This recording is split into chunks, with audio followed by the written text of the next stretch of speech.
Austria से आई, बोल रहे हैं, दोबारा रिपीट नहीं करना पड़ेगा। ये ऑस्ट्रिया के रहने वाली हैं और इन्होंने बहुत सारी यूनिवर्सिटीज में काम किया। और अच्छा, बंगला वो समझती हैं, बंगला समझती हैं, बंगला बोलती हैं, मैं पढ़ाती थी शांति निकेतन में। तो इन्हीं অস্ট্রিয়া ওনার নেটিভ কান্ট্রি, আর উনি এখানে বেসিক্যালি টিবেটোলজিস্ট, আর উনি অনেক ইউনিভার্সিটির সঙ্গে যুক্ত ছিলেন, এখনো আছেন।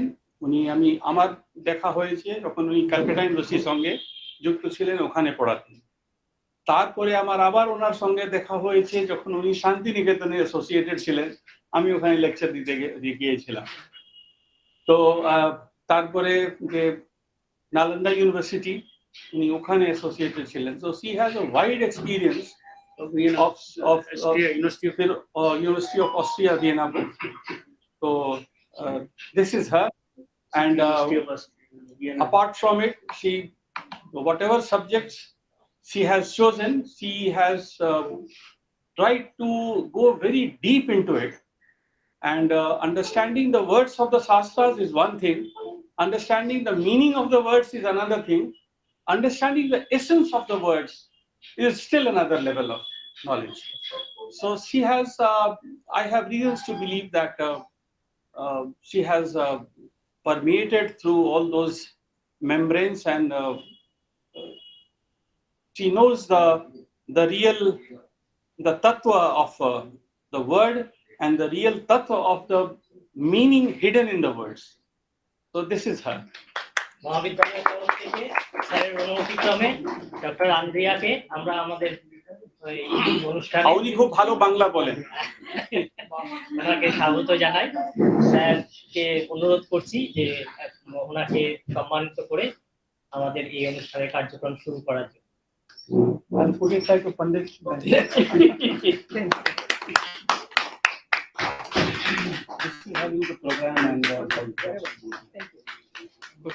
आपका प्रोग्राम हाँ शुरू करें। नमस्कार। ओम स्थापकाय च धर्मस्य सर्वधर्म स्वरूपिणे अवतार वरिष्ठाय रामकृष्णाय ते नमः। गुरुदेव শ্রী শ্রী ঠাকুর রামকৃষ্ণ দেব প্রত্যেকের চরণে আমার সশ্রদ্ধ প্রণাম নিবেদন করি। প্রণাম জানাই এই মহাবিদ্যালয়ের প্রতিষ্ঠাতা অধ্যাপক, পদ্মশ্রী অধ্যাপক ডক্টর রমারঞ্জন মুখার্জি স্যারের চরণে। কেন্দ্রীয় সংস্কৃত বিশ্ববিদ্যালয়ের আনুকূল্যে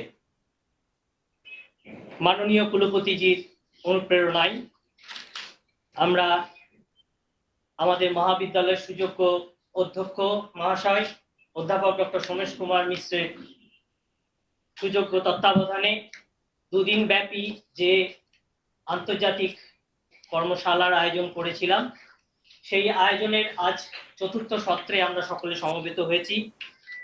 সভায় উপস্থিত পণ্ডিত মূর্ধন্য অধ্যাপক, বিশিষ্ট কবি স্যার, আপনার চরণে আমার সশ্রদ্ধ প্রণাম নিবেদন করি। উপস্থিত আছেন আমাদের মধ্যে আমাদের এই প্রাক্তন সহকর্মী ডক্টর অবধেশ কুমার চৌব স্যার, স্যারকে আমার সশ্রদ্ধ প্রণাম জানাই। উপস্থিত আছেন ডক্টর সুরেশ কুমার ব্যানার্জি, আমাদের সব থেকে প্রিয়, খুবই কাছের লোক দাদা। উপস্থিত আমার সকল সহকর্মী বৃন্দ, সকলকে আমার সশ্রদ্ধ যথাযোগ্য স্থানে সশ্রদ্ধ প্রণাম জানাই। এই সুবিশাল কর্মযজ্ঞের প্রথম এবং প্রধান হোতা তথা আমাদের এই মহাবিদ্যালয়ের প্রশাসক ডক্টর সোমেশ কুমার মিশ্রের সুবিশাল দৃষ্টিভঙ্গির আলোকে এই এনভায়রনমেন্ট অর্থাৎ পরিবেশ তত্ত্ব বিষয়ক যে বিস্তৃত ক্ষেত্র আমাদের আলোচ্য বিষয়, সেই আলোচ্য বিষয়ের উপর এই দুদিনের কর্মশালায় আমরা অনেকেই সকলে সম্মিলিত হয়েছি, অনলাইন এবং অফলাইন মাধ্যমে। সকলেই আমরা সমৃদ্ধও হয়েছি। এই বিষয়ে একটা কথা আপনাদের সামনে একটু আলোকপাত করছি। Our ancient literature are needed to be reviewed in the light of modern science to understand their relevance in the era of environmental and humanitarian degradation. with this vision of our international seminar. In this session, we have with us five eminent speakers from different corners of our country as well as from the globe. We have with us, it is our immense pleasure that we have with us Dr. Akhilesh Mishra, Associate Professor of Jyotish from Chennai, Madras Sanskrit University. Sanskrit College. We have with us Dr. Srikanto Bose, respected Director and Professor of Pediatric Department of Lady Hardinge Medical College. We have with us Dr. Andre, Principal Sir ने अभी उसको Dr. Andrea Lozaris. Dr. Andre Lozaris, Professor from Austria. From Austria. Austria, and not only that, we have another two distinguished speakers from Vietnam, Dr. Thi Kim Ni and Dr. Vo Thi Thu. On behalf of our Mahavidyalaya Poribar, I, Dr. Kaushik Malakar, Department of Bengali, welcome you all to this session. We are eagerly waiting to hear the special lectures from our delegates on today's topic. Once again, pranam to all. As per the schedule of this session, I would request our distinguished guests to conclude their valuable speech within 20 minutes. Now, I would request Dr. Akhilesh Mishra to deliver his precious lecture. Dr. Akhilesh Mishra.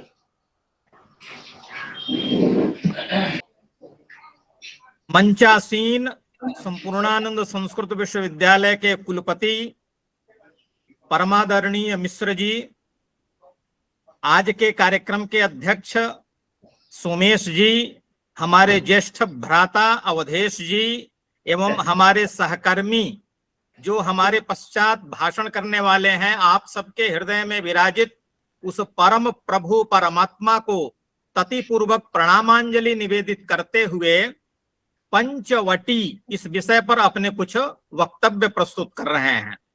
इसमें जो भी कुछ वक्तव्य है वह वस्तुतः हमारे गुरुओं का है, जो भी कुछ दोष है वह इस अकिंचन का है, उसे आप क्षमा करेंगे। सर्वप्रथम यह पंचवटी भारतीय इतिहास में इतना व्यापक है कि यदि कहा जाए कि पंचवटी ने भारतीय अथवा आर्य संस्कृति को बृहत्तर भारत में फैलाया तो कोई अतिशयोक्ति नहीं होगी। श्री राम के जन्म के पूर्व ही पंचवटी और उससे और दक्षिण में जाने वाले दो महानायक हैं, एक है अगस्त्य और उनके पूर्व हैं स्कंद। इन दोनों ने विंध्य के दक्षिण भाग में भारतीय संस्कृति को प्रचारित प्रसारित किया और पहला स्कंधावार उन लोगों ने पंचवटी में ही स्थापित किया। अगस्त्य से जब मिलने श्री रामचंद्र जाते हैं तो अगस्त्य से पूछते हैं कि मैं आश्रम कहाँ निर्माण करूं और कैसे स्थल पर निर्माण करूं। उसका सारा विवरण जो है हम वाल्मीकि रामायण के अरण्य कांड में देखते हैं। यह भूमिका के रूप में है और इसके पश्चात वहां श्री राम को अगस्त्य निर्देश करते हैं कि तुम ऐसे स्थल पर पंचवटी का निर्माण करो। अब यह पंचवटी में 5 वट कौन कौन हैं? एक तो प्रथम साधारण 5 प्रकार के वट हैं जो कि वट वृक्ष विशेष है अथवा कोई विशेष है। दूसरा जो है, यदि हम पंच और वटी को पृथक पृथक करें तो एक वटी का अर्थ होता है रज्जू, 5 प्रकार की रस्सी। यह हमारे वर्ण विषय में नहीं आता है, इसलिए हम इसको लंघित करके आगे चलते हैं।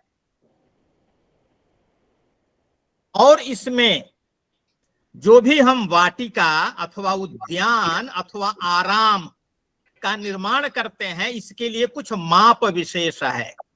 वह माप न मीटर है न हाथ है। जो आप साधारण हाथ का प्रमाण मानते हैं, यह प्रमाण नहीं वहां ग्राह्य है।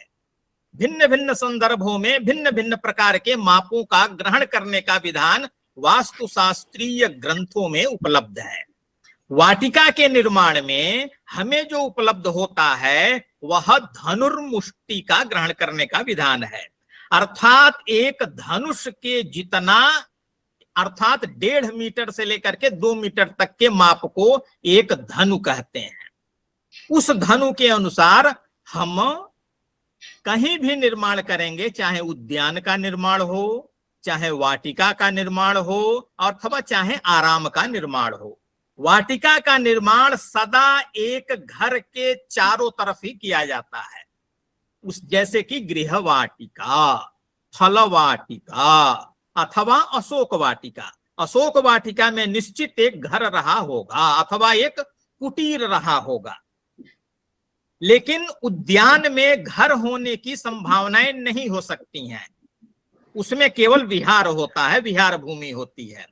आराम सदा आजकल के जो मेले लगते हैं, अर्थात बड़े बड़े जो दर्शनीय चीजें वहां लगाई जाती हैं, खाने पीने के उपभोग की सामग्री होती है, वैसे जगहों पर जो उद्यान होता है वह आराम की श्रेणी में आता है। ऐसा वास्तुशास्त्र के अनुसार 3 प्रकार के उद्यान अथवा वाटिका, पार्क के अर्थ में हम ले सकते हैं। वाल्मीकि रामायण के 11 सर्ग में जब सुतीक्ष्ण मुनि के आश्रम में श्री राम जाते हैं और वहां पूछते हैं कि अब हमें आगे जाना है, तो वहां सुतीक्ष्ण जी कहते हैं कि पहले आप अगस्त जी के छोटे भाई के आश्रम में जाइए, और वहां से 4 योजन आगे दक्षिण दिशा में अगस्त का आश्रम है। वह सारे के 15 सर्ग की ये बातें हैं अरण्य कांड के। वहां से अगस्त के यहाँ पहुंचने के पश्चात जब श्री राम वहां पहुंचते हैं तो अगले दिन रात्रि विश्राम के पश्चात अगस्त जी उनको निर्देश देते हैं, इतो द्वियोजने तात बहुमूल फलोदकः देशो बहु मृग श्रीमान पंचवटी अभिविश्रुतः। ऐसा यह पंचवटी नामक बहुत प्रसिद्ध ही स्थान है। अर्थात सुतीक्ष्ण मुनि के आश्रम से 4 योजन दक्षिण, पुनः वहां से 2 योजन दक्षिण, 6 योजन की दूरी पर 1 योजन में हम 4 कोस मानते हैं, 1 कोस में 1.5 मील के बराबर होता है। यह जो है आधुनिक दृष्टि से हमने तारतम्य करके आपको बताया। वहां वे लक्षण भी बताते हैं कि पंचवटी जब जाएंगे तो आपको इस प्रकार के बाग अथवा पुष्प अथवा वृक्ष इत्यादि होंगे। तो वहां जो है जाते हैं, वहां जाने के बाद कहते हैं, यहां तक कि स्थल चयन का भी निर्देश अगस्त जी श्री राम को करते हैं। ततः पंचवटीम गत्वा नाना व्याल मृगायुतान यथोदिष्टम यम देशम मुनिरब्रवीत अयम पंचवटी देशः सौम्य पुष्पित काननः। हे सौम्य, यहाँ सौम्य जो है लक्ष्मण के प्रति संबोधन है। लक्ष्मण जी को यह श्री राम कहते हैं कि जो ऋषि ने बताया था वही यह पंचवटी नामक कानन है। यह कानन आ गया है। यहाँ आने के पश्चात स्थल का चयन करने के लिए श्री रामचंद्र लक्ष्मण को आदेश करते हैं। रमते यत्र वैदेही त्वम अहम चैव लक्ष्मण तादृशो दृश्यताम देश सन्निकृष्ट जलाशयः सन्निकृष्टम च यस्मिंस्तु समित पुष्प कुशोदकम। जहां कुश हो, जहां जल हो और वह नदी अथवा तटाक से बहुत दूर न हो और बहुत निकट भी न हो, ऐसे जगह का हे लक्ष्मण तुम अपने, हमारे और वैदेही के लिए चयन करो। वहां चयन करने के पश्चात एक देश को निर्देशित करते हुए श्री राम कहते हैं, अयम देश समः श्रीमान पुष्पितैतरुभिर्वृतः यहाँ श्रम पदम यथावत कर्तुमर्हसि। यही देश जो है समान है, अर्थात समतल भूमि पर है। यही जो है आश्रम पद का निर्माण, पद यानी साइट, अंग्रेजी का जो साइट होता है, ऐसा किया जा सकता है। इसके पश्चात हम कुछ विषयों को छोड़ करके पंचवटी कितने प्रकार की होती हैं उसके ऊपर अपने को फोकस करते हैं। पंचवटी एक तो शुद्ध पंचवटी है जिसमें केवल 5 वटवृक्ष होंगे। उसके बाद से लघु पंचवटी है, बृहद पंचवटी है और एक मिश्र पंचवटी है। अर्थात कुल 4 प्रकार के वटियों का, पंचवटियों का निर्देश शास्त्रों में पाया जाता है। शुद्ध पंचवटी में केवल 5 प्रकार के वट हों और यह आयताकार भूमि में अथवा वर्गाकार भूमि में निर्मित किया जा सकता है। यदि गृहस्थ के लिए किया जाएगा तो चंद्रवेधी अर्थात उत्तर से दक्षिण आयत होगा अधिक, अर्थात एक अगर पूरब पश्चिम 1 मीटर है तो उत्तर दक्षिण जो है 1.25 मीटर होगा, सपाद अथवा दशांश अधिक होगा। और यदि गृहस्थेतरों के लिए है तो हम किसी भी प्रकार का कर सकते हैं। इसमें पूर्व, दक्षिण, नैऋत्य, पश्चिम और उत्तर में 5 वट के वृक्ष होंगे। और यह जो है हम उद्यान के रूप में, वाटिका के रूप में और आराम के रूप में भी इसकी कल्पना कर सकते हैं। अर्थात तीनों प्रकार के हम कर सकते हैं। वाटिका सदा गृह के आसपास होगी, उद्यान सदा नगर के मध्य में होगा और आराम सदा नगर के बाहर होगा। यह भी एक सिद्धांत है। इसके पश्चात हम लघु वाटिका का वर्णन पाते हैं। लघु वाटिका अर्थात लघु पंचवटी। लघु पंचवटी में 5 प्रकार के वट वृक्ष नहीं हैं, अपितु 5 प्रकार के वृक्ष हैं। जैसा कि हेमाद्रि का वचन है। हेमाद्रि का वचन वैसे उन्होंने कहा है कि हम स्कंद पुराण से लिए हैं, हमें स्कंद पुराण में उस खंड में वह प्राप्त नहीं है, किंतु हेमाद्रि के वचनों में यह संग्रहित है। यथावत हम उसे ग्रहण करके आपको बता रहे हैं। उसमें अश्वत्थ है, बिल्व है, बट है, धात्री है और अशोक है। लेकिन इनका जो है दिक्क्रम भी है। इन दिशाओं से व्यतिक्रम रूप से हम इसे स्थापित नहीं कर सकते हैं। आचार्य कहते हैं अश्वत्थम स्थापयेत् प्राची बिल्वम उत्तर भागतः वटम पश्चिम भागे तु धात्री दक्षिणतस्तथा। और अशोक के लिए आचार्य कहते हैं अशोकम वह्नि दिक् स्थाप्यम। अशोक वृक्ष जो है वह्नि दिक् अर्थात अग्नि कोण में स्थापित किया जाएगा। और यह तीनों अथवा 4 प्रकार की जो पंचवटियां हैं, यह रमण के लिए नहीं है, अपितु तपस्या के लिए है। आचार्य उसके आगे कहते हैं मध्ये वेदिम चतुर्हस्ताम सुंदरिम सुमनोहराम। कहीं कहीं सुंदरी के स्थान पर चतुरस्राम अर्थात चतुष्कोणाकृति, अस्त्र यानी कोण के अर्थ में है। चतुष्कोणाकृति 4 हाथ व्यास के परिमित तुल्य बनाना चाहिए। कहां? मध्य भाग में। और प्रतिष्ठाम कारयेत् तस्याह, उसकी प्रतिष्ठा होगी। प्रतिष्ठा अर्थात प्राण प्रतिष्ठा होगी। जिस प्रकार से कूप की प्रतिष्ठा होती है, जिस प्रकार से देव विग्रह की प्रतिष्ठा होती है, जिस प्रकार से तटाक की प्रतिष्ठा होती है, उसी प्रकार से वाटिका की भी प्रतिष्ठा की जाएगी। अर्थात उसमें देव का आवाहन किया जाएगा। और पंचवर्षोत्तरम शिवे, किसी ने इसका पाठ ये किया है कि वृक्षारोपण के 5 वर्ष के पश्चात। किंतु यह यहाँ ध्वन्यर्थ नहीं है, अपितु आगे जो वचन है उससे यह बाधित होता है। आचार्य कहते हैं अनंत फलदात्री सा तपस्या फलदायिनी। ऐसी वाटिका में प्रतिष्ठा के अनंतर 5 वर्षों तक यदि तपस्या की जाए तो वह जो है अनंत फल को देने वाली होती है।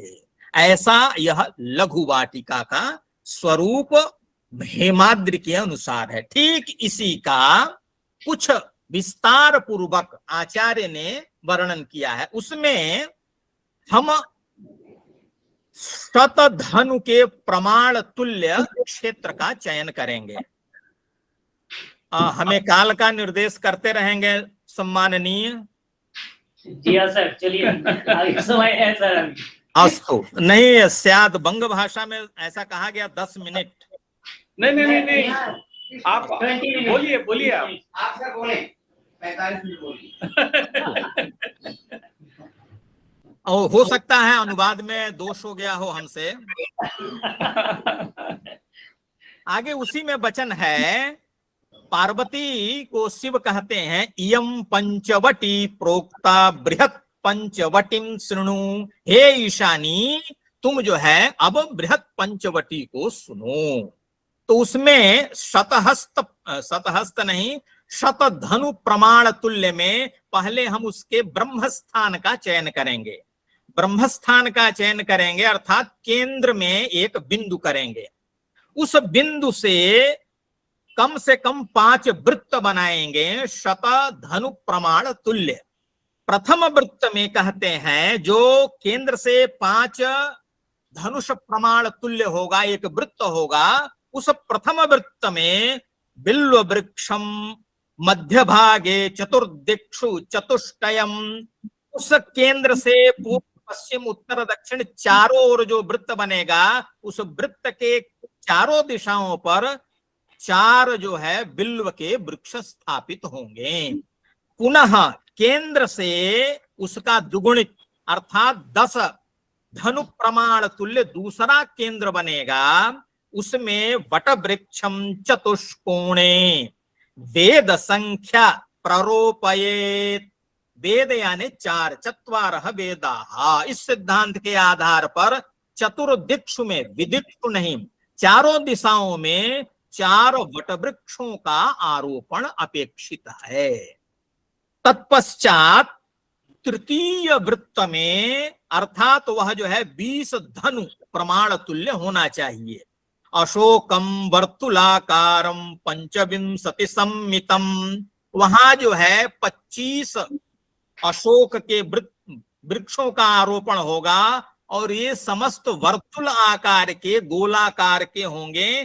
केंद्र से 20 धनु प्रमाण तुल्य दूरी पर एक वृत्त में स्थापित होंगे। इसके पश्चात जो चतुर्थ वृत्त है उसमें 8 वृक्षों का दिक्षु और विदिक्षु अर्थात चारों दिशाओं और चारों विदिशाओं में स्थापित करने का आचार्य वर्णन करते हैं। कहते हैं दिग्विदिक्षु आमलकिम चैव एकैकम परमेश्वरी। हे परमेश्वरी, हे पार्वती, दिशाओं में और विदिशाओं में अर्थात 4, 4, 8 आमलकी के वृक्षों का आरोपण होगा अथवा आरोपण करना चाहिए। तत्पश्चात जो अंतिम वृत्त है उसमें जो कहते हैं अश्वत्थम यम चतुर्दिक्षु बृहत पंचवटी भवेत। और उसके पश्चात अंतिम परिधि में चारों दिशाओं में 4 जो है अश्वत्थ के वृक्ष आरोपित होंगे और यह जो है बृहत पंचवटी भवेत। यह जो है बृहत पंचवटी होगा। इसमें भी ठीक उसी प्रकार से उसकी प्रतिष्ठा होगी।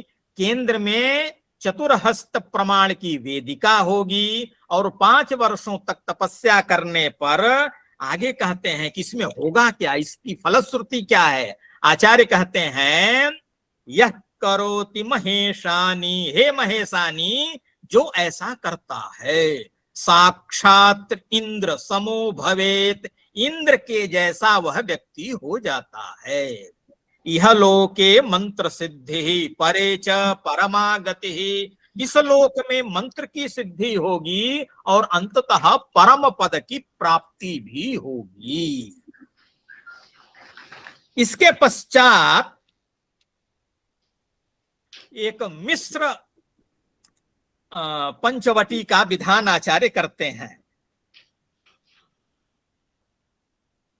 इस मिश्र पंचवटी में आचार्य ने 3 वृक्षों को इसमें बढ़ा दिया है।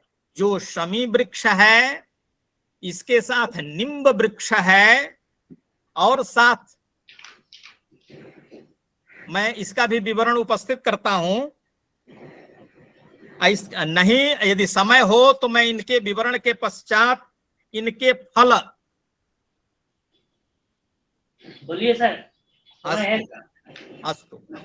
इन 8 वृक्षों से निर्मित जो पंचवटी होगी वह जो है मिश्र पंचवटी के नाम से जानी जाएगी।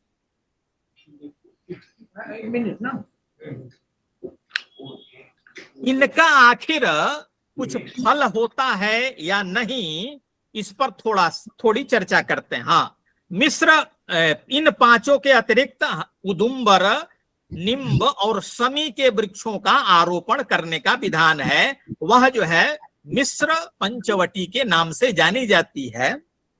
इनके औषधीय फलों के बारे में विशेष करके जाना जाए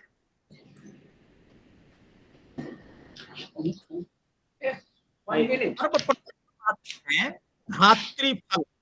धात्री फल को हम साक्षात अमृत फल भी कह सकते हैं। इसका नाम आंवला अथवा आमलकी के रूप में हम जानते हैं, और आयुर्वेद में इसे साक्षात कहा गया है अमृत फलम। साधारणतः लता वृक्ष आदि से उत्पन्न औषधियों को हम काष्ठौषधि के रूप में कहते हैं, और धातुओं अथवा खनिजों से जो निर्मित औषधियां होती हैं उन्हें हम रसौषधि कहते हैं, रस की औषधि। एक आंवला अथवा आंवला के जैसा ही यही एक पदार्थ है जो काष्ठौषधि में भी ग्रहण है और रसौषधि में भी, रस की औषधि के रूप में, अर्थात इसका रसायन भी बनता है, जैसा कि च्यवनप्राश के रूप में हम जानते हैं। यह दोनों सर माफ कीजिएगा सर, थोड़ा 2-3 मिनट में सर कंप्लीट करेंगे तो अच्छा होगा। अस्तु, ठीक है, मैंने इसका सार रूप लिखा है। हाँ सर, वो तो हो, हम लोग ले लेंगे इसमें। हाँ ठीक है, नो प्रॉब्लम। आपने निर्देश कर दिया। हमारे लिए धर्म संकट नहीं है, आपके लिए धर्म संकट है, क्योंकि हमें तो मंच चाहिए और हम बोलें।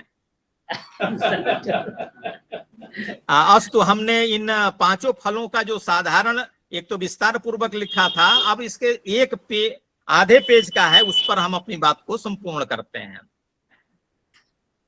साधारण रूप से हम जानते हैं आमलकी विटामिन सी का स्रोत है। इससे रोग प्रतिरोधक क्षमता का विकास होता है। बरगद के दूध और उसके बरोह का प्रयोग शारीरिक पुष्टि और वीर्य के लिए, और साथ ही साथ हमने इसका प्रयोग किया है अपने गुरुचरणों के मार्ग निर्देशन में पुत्र प्राप्ति के लिए। बरोह का जब भी हम संस्कार करते हैं, गर्भाधानोत्तर संस्कार और जन्म के प्राक जो संस्कार होते हैं, उसमें वरोह का औषधि के रूप में पान कराया जाता है, और इससे पुत्रत्व की प्राप्ति हमने अनेकों स्थलों पर देखी है। पिप्पल जो है पुष्टि प्रदायक है, रक्त विकार का नाशक होता है। साथ ही साथ यह शोथ इस अर्थ में, अर्थात जब घाव लगते हैं, चोट लगते हैं, उसमें यह जो है बड़ा ही घाव को सुखाने में अद्भुत प्रयोग इसका देखा गया है। बिल्व समस्त उदर विकारों की रामबाण औषधि है। साथ ही साथ बिल्व पत्र के सेवन से, अर्थात उसके पत्र के चूर्ण से संतति निरोध भी देखा गया है। अशोक से बनने वाला अशोकारिष्ट समस्त स्त्री रोगों का नाशक कहा गया है। हम अपनी वाणी को यहीं विराम देते हैं। यदि जो भी कोई इसमें दोष हुआ है उसे आप इस बालक की अज्ञानता समझकर क्षमा करेंगे। साथ ही साथ हम त्रिमूर्ति को ततिपूर्वक प्रणाम निवेदित करते हैं, और इतना अधिक समय आपने हमारे लिए सुनिश्चित किया, इसके लिए कृतज्ञता पूर्वक प्रणाम करते हैं। ओम। आपसे एक निवेदन भी है कि इसका जो प्रोसीडिंग्स हम लोग छपवाएंगे, जी, इतना अच्छा लेख है और इतना ज्ञानवर्धक है कि अगर ये मिल पाए हम लोगों को तो बहुत अच्छा होगा।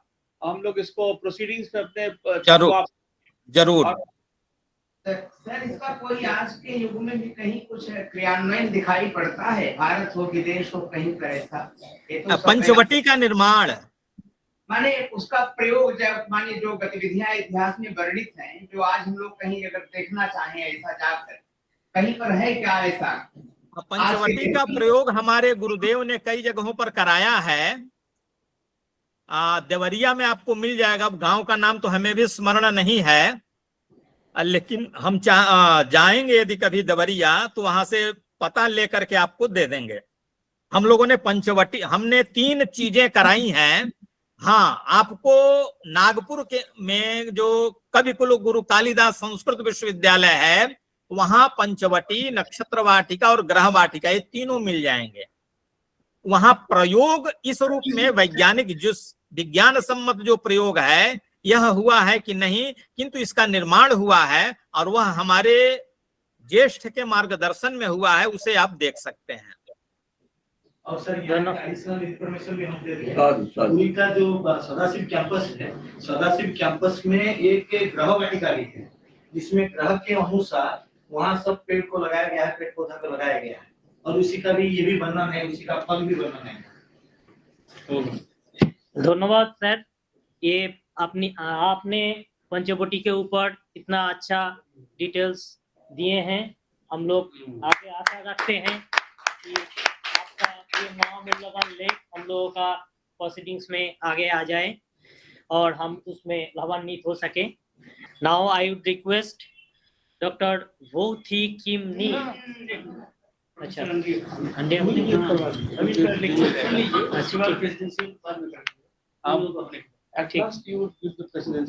ओके, ठीक है। अब अभी हम रिक्वेस्ट करते हैं doctor Andre to deliver his special lecture. Well, in the beginning, when I immediately declined because I thought in this, 48 hours, how can I prepare something on that topic? And I'm not even an expert on that. I'm a Tibetologist in Buddhist studies. So, but then sleeping it over, I thought, well, maybe it might be interesting to again emphasize on the importance of classical languages in general, if you're interested in that, right? So, classical languages like Sanskrit, but in India also we have to, of course, speak of Persian, Arabic, Pali. They're extremely important, and in our European curriculum, the study of classical languages is very much stressed, right? It has changed a little bit, but in my generation, we are exposed to, it's compulsory to study Latin and eventually also Greek. Unfortunately, I did not have the good fortune to study Greek. I was studying Latin. And you are not, unless you have, and you're what you call here the higher secondary, you must have a degree in classical languages, otherwise you're not allowed to go into humanities studies at the university level, right? Never. You need to, if you have not had it in school, then you have to study it and pass an examination. So, but why is the study of classical language so important? And not only the study of the languages, but also to read the literature and to read the manuscripts. Right? It has been repeatedly emphasized how important it is also for this Indian civilization not to give up on these studies of the Sanskrit and Pali and whatnot. So when I taught at Vishwabhrati, I was actually looking forward to teach students with some background in Sanskrit. I expected that, but it was very poor. The outcome was very poor. And another important factor is when we teach languages, right? And I taught also Tibetan at Vishwabhrati and other institutions. The vocabulary we use in grammar is, of course, in Latin. When I we did not learn it in Sanskrit. I have to say that personally, my knowledge of Sanskrit is extremely limited because I studied first in Paris. It was hardly 2 semesters, and but I had wonderful teachers. And then I took my major in Tibetan. But the Sanskrit, it was very interesting that when my professor, she wrote on the Sanskrit term on the blackboard, it was first translated into Greek, right? Then it was translated into German, then into Latin, and then only in French. We don't even speak about English because it's a very poor language actually, right? So interesting that German is the closest to Sanskrit what we have, right? So that was so from this philological point of view, that was very interesting. And I was immediately fascinated by Sanskrit, being the mother of all Indo-German language groups. And so in this way, it is really important to keep, this is your Indian heritage, what you have, and to keep that up in school. In school, I think it's really essential.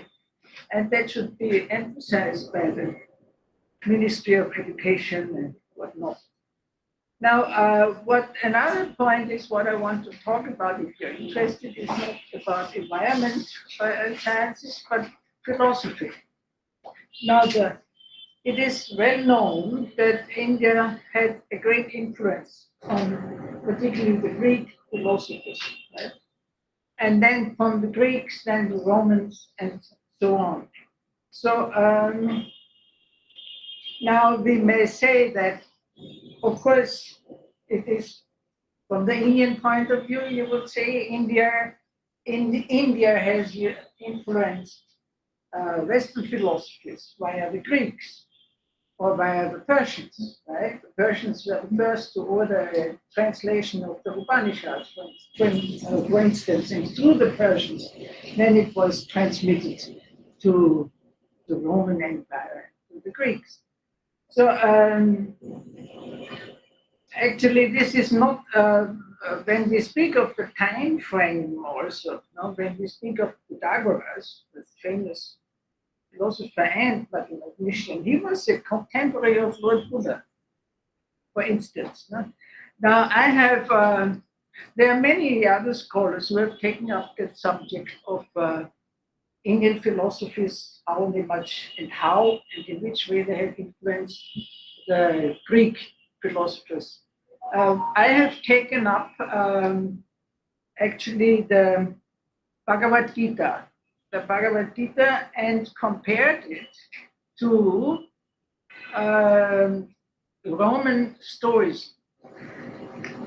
You may know what Stoicism is. When you put it in the Buddhist context, we may say this Stoic attitude corresponds to the fourth Brahma-vihara, equanimity, right? We may say that, the four Brahma-viharas which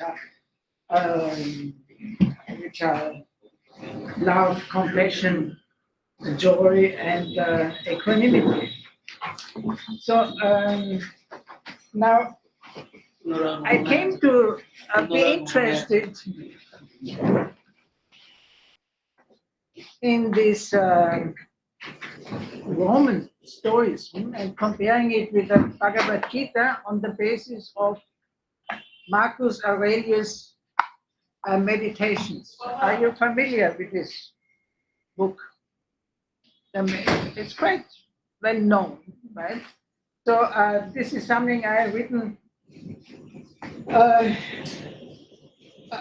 You may have heard Minatika. Professor Minatika was a very renowned Sanskritist and Vedantist also. She was for many years teaching at Vishwabharati Sanskrit.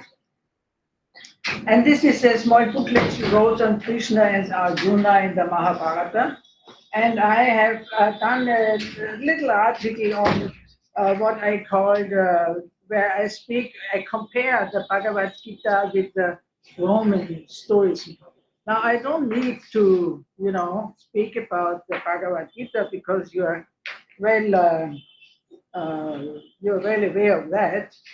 But if we look at the time frame, approximately, we may say, according to Interlitz, the famous German Indologist who also taught at the time of Rabindranath, I believe, in Vishwabharati. So he thinks, or he promoted that the Bhagavad Gita was created about the 4th to the 3rd century BC. Okay, just to get the time frame. It was later only incorporated in the Mahabharata. Now, what interested me, and when we speak of Marcus Aurelius, now he was a Roman emperor who lived from 121 to 180 AD. Okay, so we are at the time. This is the 1st and 2nd century when we think of what happened in Indian subcontinent at that time. That was the height of Buddhism, also of Mahayana Buddhism, especially via the Kushana Empire, and that was the time of Kanishka I, right? And you may say the origin also of the Gandhara art, and so on. Now, this Roman Emperor, he was ruling the Roman Empire when it was at its height. But on the other hand, there were many struggles. There were always a lot of wars going on, and there were also epidemics and so on. So it was not an easy reign of Marcus Aurelius, but it was, the historical sources say that it was a very good period for Rome, unlike his son, that Commodus, right, who turned out to be a tyrant. You may have seen this famous movie, The Gladiators. The gladiators are all about this villain Commodus. So that's Marcus Aurelius' son, right? But Marcus Aurelius was, we call him a transcendental Stoic, right? He was very much, he has written this, that's the only work he has written, this Meditations, Meditationes, that was written in Greek. So even as a Roman, he wrote in Greek, so important that was. And he had, of course, he was very much influenced by Greek philosophers. So now and he was, while he was writing that, he was in warfare, he was on the battlefields, actually in Central Europe, in my country, in what is now Austria. So, and he wrote, unlike the Bhagavad Gita, which is a discourse between Arjuna and Krishna, this is not a discourse, but the Meditations are his own, you may say, his inner conversations with himself, right? It's an inner monologue, you may say. So this is one difference, but otherwise we have many, many parallels, right? So that idea, that the key idea is to be that virtue is the only good. And the development from natural self-oriented instincts is the desire to benefit others. So this is very much, again, a Mahayana idea, right? To work for the welfare of others, which we find here in his reflections. And also, when we speak from the Buddhist perspective, he could see the interconnectedness also of all deeds in body, speech, and mind, which again comes back to the main theorem of Buddhist view, which is the chain of interdependence, Pratitya Samutpada. So we have many Buddhist ideas in his writings, but also we have we can easily recognize also when he speaks of this, of his ethics, right? The desire to benefit others and so on, and also when he speaks of duty, right? As we have heard from Arjun speaking to Krishna, Krishna speaking to Arjun that it is the duty to fulfill, which is the main point. So selfless action also, without asking for reward or result, which was taught by Krishna to Arjuna. Again, we find expressed in the ideas of Marcus Aurelius, which I cannot cite here. Then he also refers frequently to certain universal ideas, such as being a citizen of the universe, cosmopolites, right? Which again reminds the Vedantic idea of the union of an individual soul or Atma with Brahman, right? Which we also found in the Gita. So it is clear that there is similarities in the philosophies of the Stoics of Greece and Rome and the teachings of the early Indic thinkers, particularly in the area of ethics. And now we may say that we may come to the conclusion that the Stoics were influenced by the Indian thinkers, and there might have been an interchange of ideas. On the other hand, we may say this ethics, right, what is expressed in the Gita or in the Buddhist ethics or in Aurelius' meditations, it's so universal that it may have come out, I don't know, in a sort of inherent way. Whatever it may be, to come back again, good, we said, right? Good in the Gita as well as in Krishna's instruction and in the meditations is good.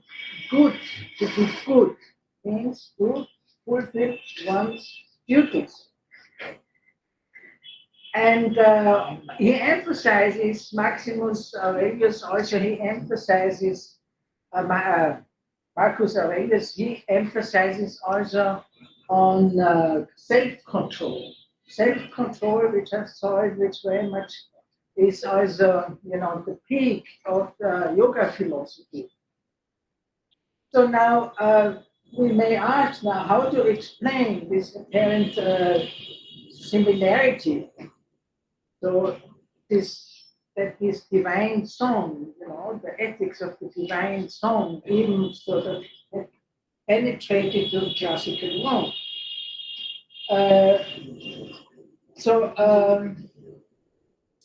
Was there a direct influence? Or was it again via the Greeks? But on the other hand, we may be well aware of, and we should not overlook the importance of trade, right? Also for the dissemination of Buddhism in Central and also via the maritime routes to Southeast Asia, that was also mainly, not so much by missionaries as by traders, right? So we know that there was evidence, that during the empire, there was evidence that Rome had commercial links with the Far East, but even up to China, right? Even up to China, particularly around the second or first, between the 2nd century BC up to the beginning of the 3rd century AD. And then also we should not overlook the Parthians who covered Mesopotamia and Persia, what is now Iraq and Iran. That was about the same time, right? So the traffic of goods, they passed through the Parthians and they reached Rome from the eastern provinces, right? So it is probably, we may think that it's not too far-fetched to think that the Oriental caravans, they did not only bring merchandise and things, spices and stuff like that, but also ideas and also the literature of the Indian subcontinent and embodied in manuscripts, and which are now, and very much sought up by the great libraries of the empire. So here we find this common traits also with Vedanta, with the Buddhist philosophy, which have infiltrated this what we call the transcendental Roman Stoicism, of which the great emperor Marcus Aurelius has expressed so well in his Meditationes, or meditations, as he called his work, and which brought me to the idea to compare it with the Bhagavad Gita. So this is just a short excursus to emphasize the importance of Indian classical languages on the entire civilization till today. So we should keep that up and not lose it. Humanities are not in the decline now. Why? Because the sciences and technologies are taking over and are considered to be more essential. But we, as students of humanities, we know very well that this is not the case. So, therefore, thank you for the opportunity to contribute a little bit. Thank you, ma'am, for your illuminating speech. I convey our heartiest gratitude for enlightening us for your valuable talk, valuable speech. Now I would request. There's one thing which I really admired. I mean, I used to wonder that having a proper knowledge of the language and knowing the things from the translated versions, how far they are different. See, I have one example before me. During the Mughal period, Bernier and Tavernier, they were two scholars who have translated many of the part of the Tarikh-e-Firoz Shahi, which was basically a text which covers right from the beginning of the Sultanate area down to Khilji period, Kaikobad. So there is a reference that in Tarikh-e-Firoz Shahi, Barni, Ziauddin Barni, he wrote, there's an event that after the victory of Delhi by the Tughlaqs, Ghiyasuddin Tughlaq wanted to address his soldiers. So he said that before entering the city, I would address my soldiers. So build up a huge, it was called Machan. Machan means a platform. So the incident goes that he climbed the Machan, the platform, and somehow he fell down and he died. There were historians who found conspiracy in it, somebody found something else in it. Then came Bernier and Tavernier, and they said that we would translate the entire text into English. So they took note of the into English. So they took note of the lines of Barni, where Barni had written Balai Asmani Budh. Bala means anything evil. Asmani means falling from up the sky. Budh means lightning. It's a metaphor. It's a style of saying that, like in Hindi we say bijli gir gayi. It doesn't mean that actually bijli gir gayi. So Barnier, he said, what is this? They said, he translated the words. He wrote in his book lightning struck him and he got killed. Now see, entire history has changed. So it's, you very rightly pointed out that having knowledge of the language, unless you have the knowledge of the language, the essence doesn't go. The Atma of the message, whatever message is given in the Gita, the Atma of it would not go in a translated version if you go through the translations. So that was a beautiful part that you pointed out, madam. And we are very thankful to you.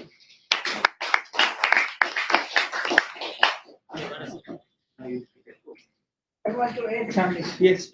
When I first came to India, I was 19 years old, and that was in the year 9 years. 19. Okay. That was in the year 71. And I was already studying in Paris. And I bought a Gita, this thick, which has in Devanagari, in transliteration, English translation, and commentary. And the price of that book was 4 rupees. I still have it in my library here in Kolkata. I cherish it like everything. And that was easy for self-study. I did a lot of Sanskrit in self-study. Later on, I had another 2 years in Paris, in Vienna. So you see that. And then another thing is, which I should point out, that usually the Sanskrit studies, they do not emphasize the Devanagari. We read it all in transliteration. Yeah, that's another point.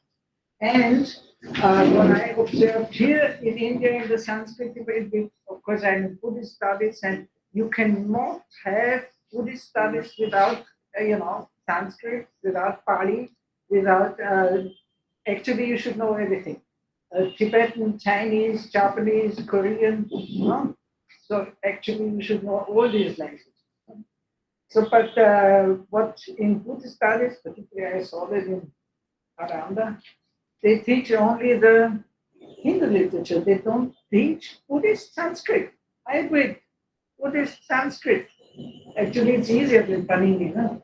So, but that is neglected again. So, the study of Buddhist Sanskrit is also very essential. Of course, in Vienna, we studied simple texts to start with Narayan Damayanti, of course. But then we switched over to the Buddhist texts and Shankideva, Chandrakirti, and so on. And the main aim, Vienna University, my department was very much philologically oriented, was to, on the basis of the Tibetan translations, it's possible to recreate the lost Sanskrit text, because the translators, which was a work of wonderful achievement, which lasted 2 centuries, in the 7th and 8th century mainly, AD of course, where they together with Sanskrit Pandits who came to Tibet, together with scholars there, they had this tremendous task to translate the text, and it's very accurate. When the Chinese translations of lost Sanskrit texts, they very much use the Tao vocabulary and does not give, you cannot reconstruct. But Tibetan is so precise, the translation, that you can really then recreate it in Sanskrit. And that's the main purpose of Buddhist Tibetology studies when they are based on philology, is to recreate the Sanskrit lost text. Wonderful. Yes, regards translation. Just a point. Vice Chancellor of Nalanda University, Mahavihar, he would be joining us. Professor Lab, I saw, yeah. He will be joining us at 4:30. So, so what do you suggest? I mean, we should continue with your session as chairman. Well, no, I don't have to be chairman at all. No, it's not, I'm not saying that. I'm saying since he will be joining at 4:30, should we have that session, and this session would continue after that session? No, Can my we? session is over. I mean, I have something to say that. There are two papers. There are two There are papers. two papers. So what to do? Well, Professor Lau, I don't know, he's a busy man. So No, it depends very much on him. When he's supposed to be online, he will be ready. he will be. Yes, he maintains the time, and his time starts at 4:30. So So that's what 10 to do? minutes. Yeah, is it okay?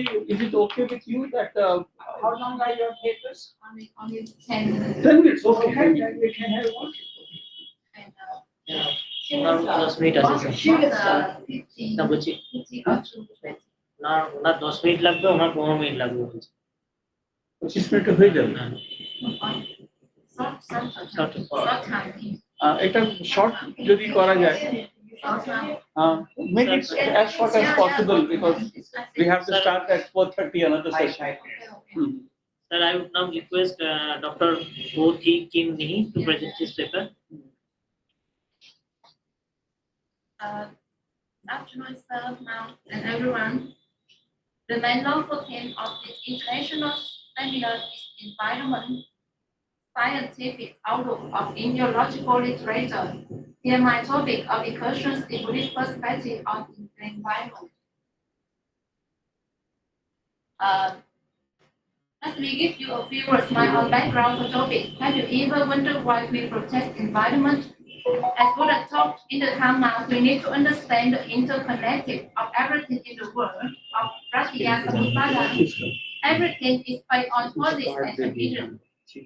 The protections of the environment is also protections of our health and that of the willing. Therefore, we need to respect nature. Secondly, as explained in Rapatpala Sutra, the world is without ownership. One has to pass on leaving everything behind. Why are we trying to possess many things during our short lifespan at the cost of harming many living beings? And then which means all the us we have to leave everything behind at our death. We are leading to perverse self-destruction by trying to pursuing or tracing limitless wealth from finite world. No.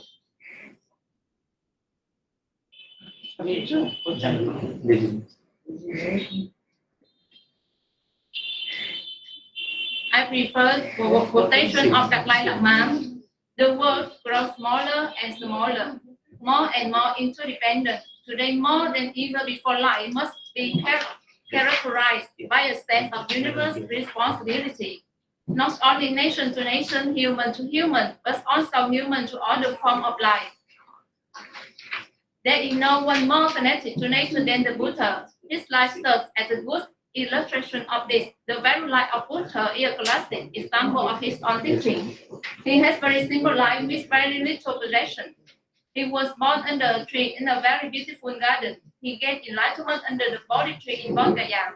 He set the example by paying gratitude to the Bodhi tree for the protection and set provided to attain Buddhahood. Most of his lifetime was spent in open air like forest, gardens, and caves. He was a great traveler who traveled thousands of miles by foot to propagate the Dhamma to the masses.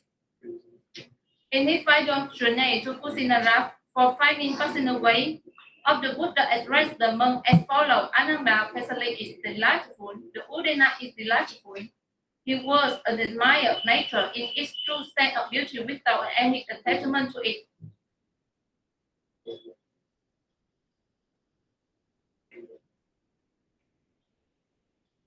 And the forest represents the ideal place for meditation for monks.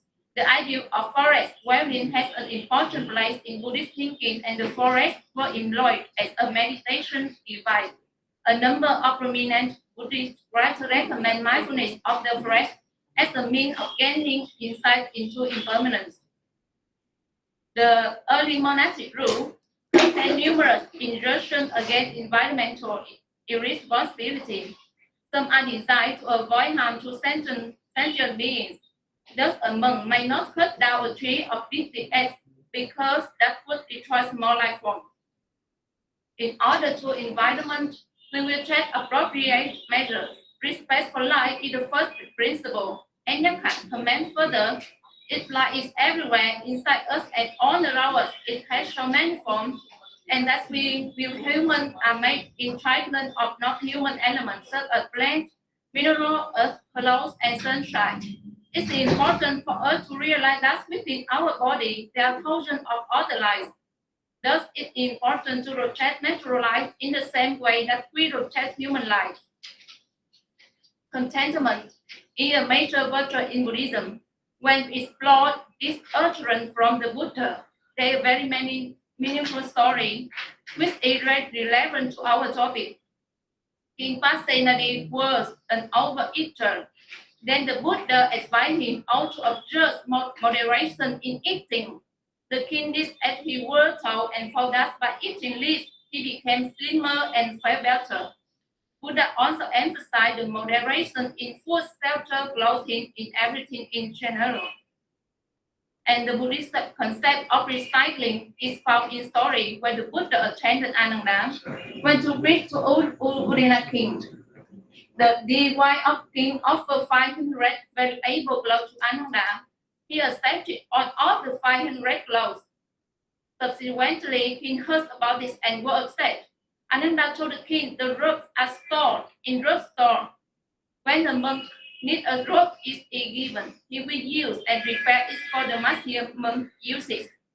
When it is no longer possible to use, it will be used as an underrobe and as a basic and a doormat and hotspots in the kitchen. Buddhist monks use discarded clothes in the cemetery and other places to make robes. It's a very good example of concept of recycling. The idea in Buddhism to use the resources without wasting and throwing away. The resources must not be exploited or overconsumed. It also enables us to enjoy without possessing and mutual benefit it without manipulation. The Buddha teaching to utilize nature in the same way as a bee collects pollen from a flower, neither polluting its beauty nor depleting its fragrance. I would like to convey to everyone the following meaning. The Buddhist ideal, in fact, is cooperation with nature, not domination. Thank you for your attention. Thank you, ma'am, for your insightful talk. I convey our heartiest congratulations and gratitude for enlightening us. Now I request Dr. Vo Thi Thu to present his valuable lecture. Yes, sir.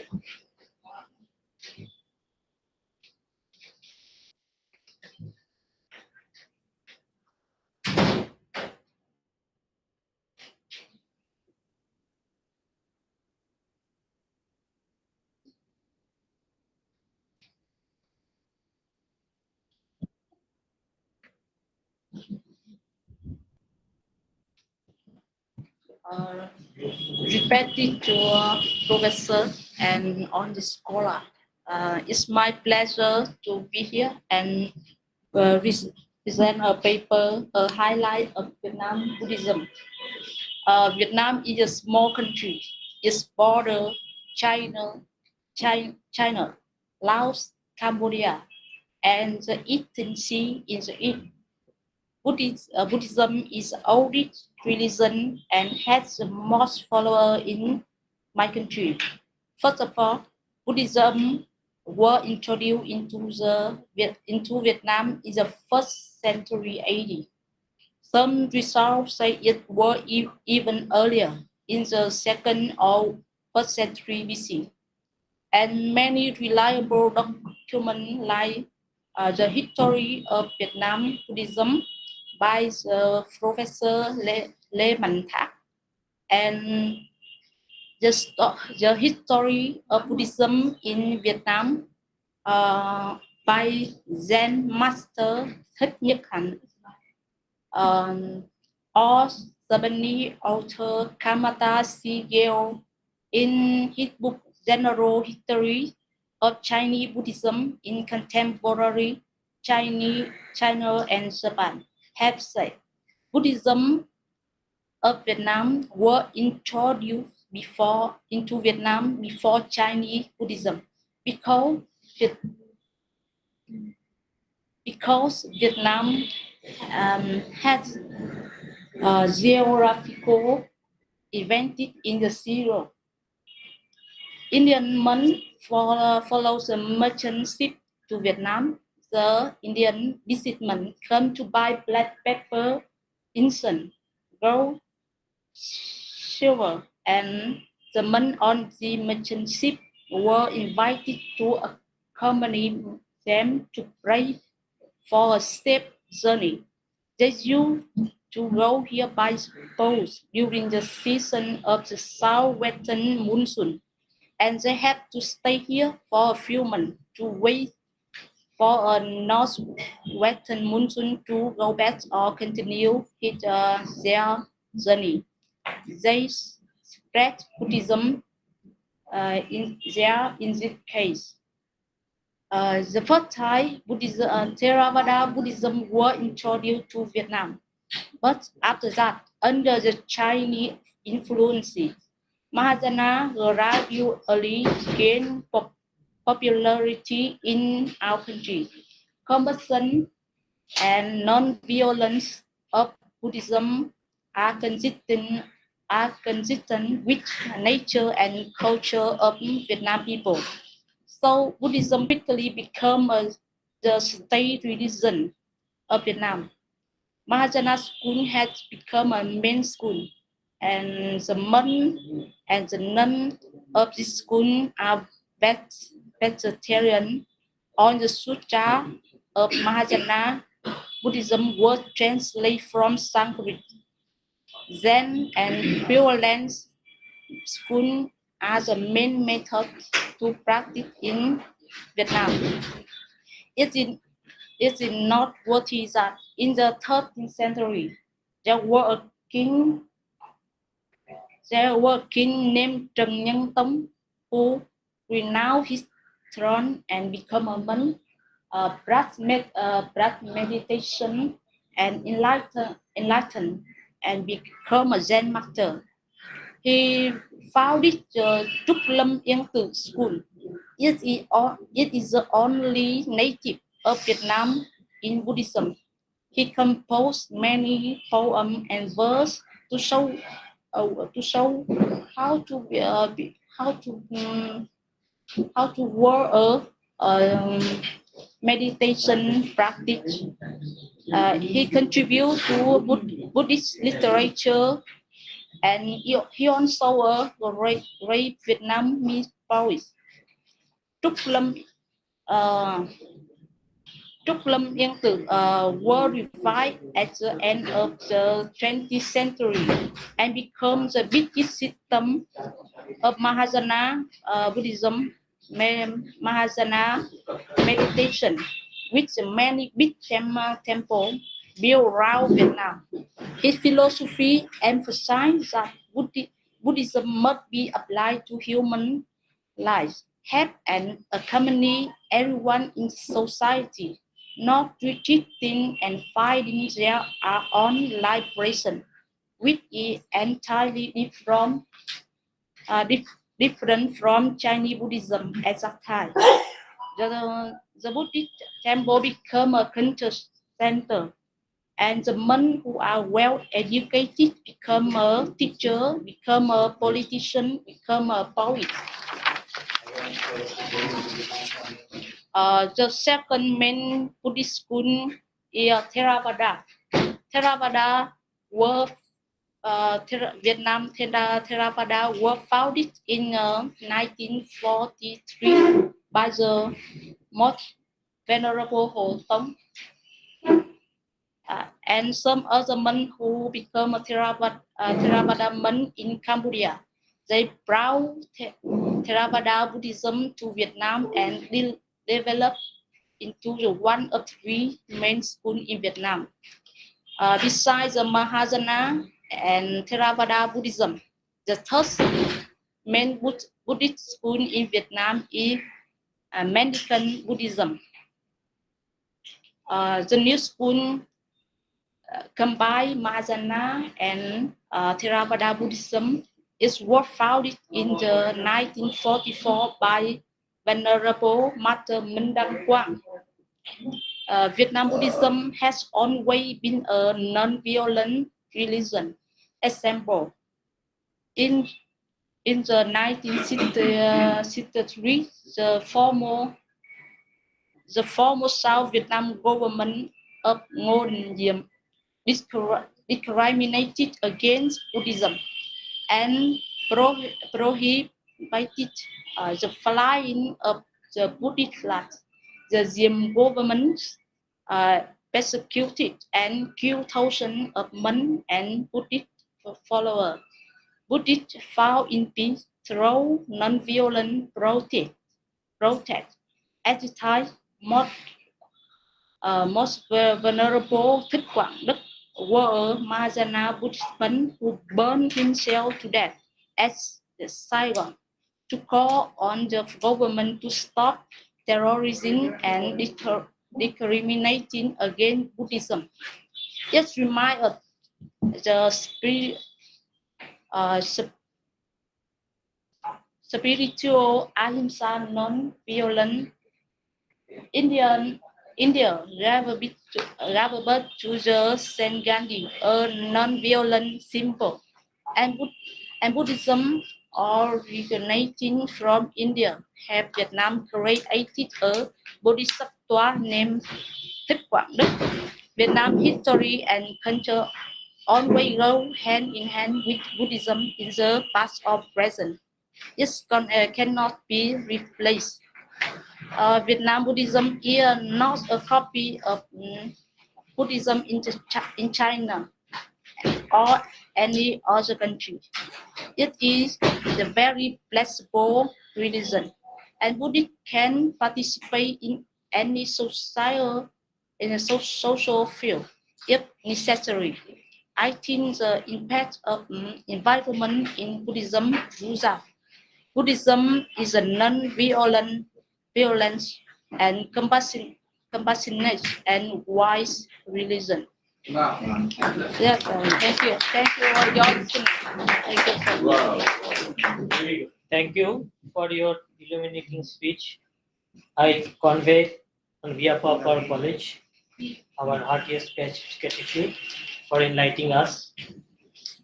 In today's lecture, from our eminent speakers, we reveal that the teaching of our ancient literatures should be rediscovered and followed for rectifying every aspect of our life to ensure the better, peaceful and sustainable future. इस शब्दों के साथ सभी को मेरा प्रणाम निवेदन करते हुए